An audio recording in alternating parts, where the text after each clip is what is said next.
Hello, and welcome to my teaching philosophy on social studies.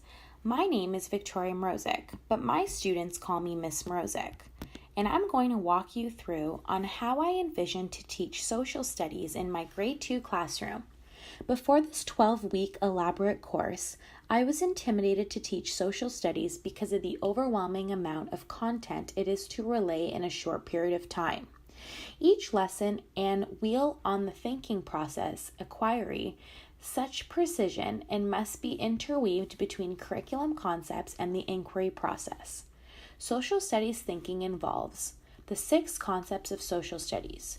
They are significance, cause and consequence, continuity and change, patterns and trends, interrelationships, and perspective. In grades 1 through 6, at least one concept of social studies thinking is identified as the focus for each overall expectation. This can be reinstilled in the chart seen on page 58 in the curriculum document for social studies. Next, I'm going to be focusing on the big ideas.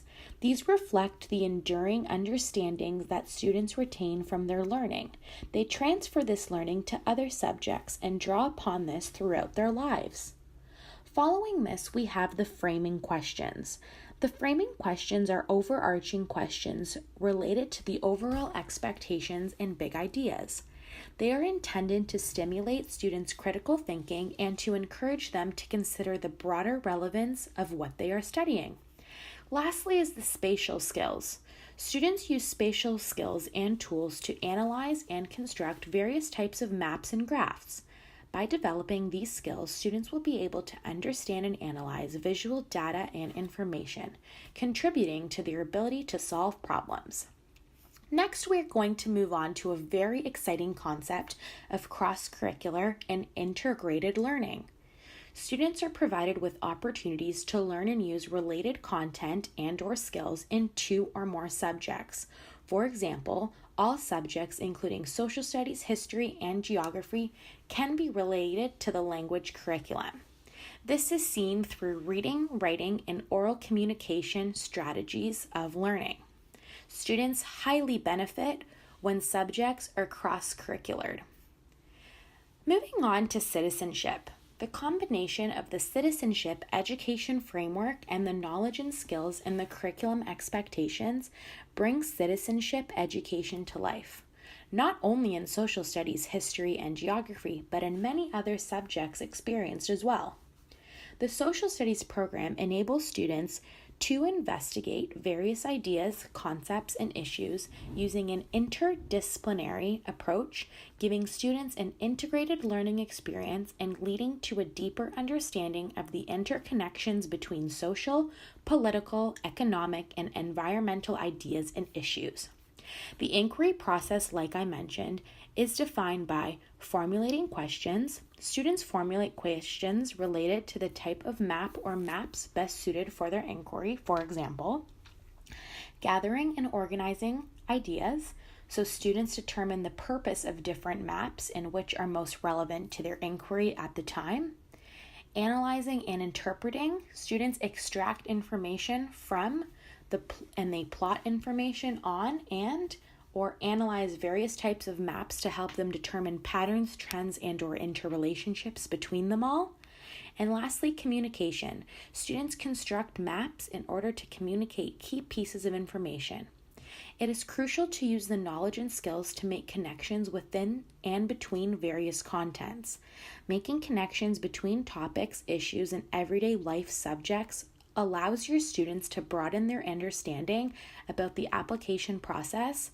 For example, in technology, the social studies curriculum provides many opportunities for students to combine technological and spatial skills.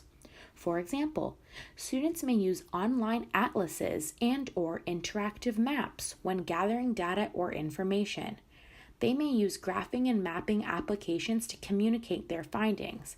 This would be seen as an application process to communicate. I plan on setting up my classroom with centers such as arts, science, dramatic play, computers, fine motors, quiet area, and more.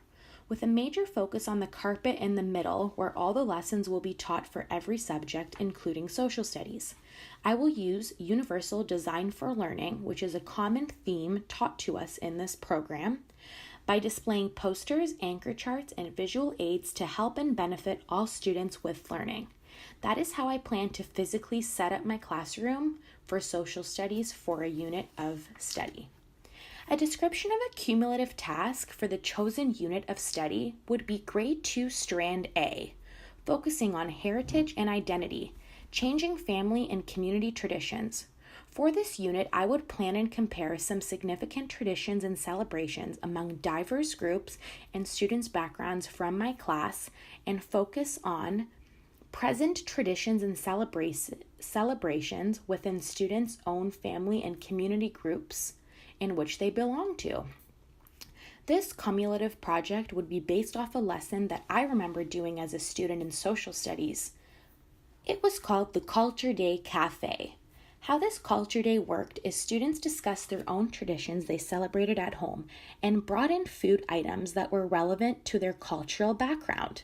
This would be set up in a Culture Day, set up in centers around the classroom, and we would decorate flags from our representing countries. We would also explain what dish we brought in. I remember that I brought in a plate of pierogies to represent my Polish heritage. This was very fun and interactive, and I learned a lot from cultures around the world.